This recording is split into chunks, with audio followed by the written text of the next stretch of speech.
পাচ্ছ? হ্যাঁ দিদি, মাথা ঠান্ডা করে ভোটটা করো, তারপরে এর বিচার আমরা করবো। একদম আমি অ্যারেস্ট করাবো, সব করা শেয়ার দিয়েছে।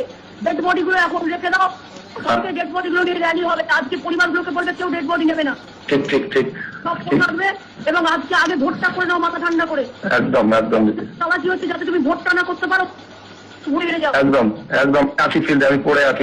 কারা করেছিল? এরা কারা করেছে? সিআরপিএফ? সিআরপিএফ সিআরপিএফ লোকগুলো কারা? লোকগুলো কারা? গুলো আমাদেরই লোক, আমাদেরই লোক। তুমি এক কাজ করো, পুরো এফআইআর করবে লয়ারকে দিয়ে, নিজের ইচ্ছে মতো করবে না। ওকে ওকে দিদি, এফআইআর বাড়ির লোক যেটা করবে আমি বলে দেবো আফটার ইলেকশন। ঠিক ঠিক এখনই ফুল স্টেটমেন্ট নিতে গেলে করবে না, ভালো করে এফআইআর করতে হবে লয়ারের সাথে কনসাল্ট করে, যাতে এগুলো ওদের কমান্ডার থেকে শুরু করে এসপি থেকে শুরু করে সব কটা পাঠে, এসপি কেও পাঠাতে হবে, আইসি কেও পাঠাতে হবে। ঠিক ঠিক এখন মাথা ঠান্ডা করে ভোট করে হবে, এজেন্ডার চেঞ্জ দাও।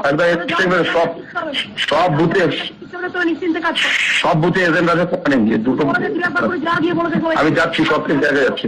মানুষ চারিদিকে গিয়ে বলি যে চিন্তা করার কোনো কারণে ভোটটা না দিতে পারেন যাতে, তার জন্য এরা এরকম করছে।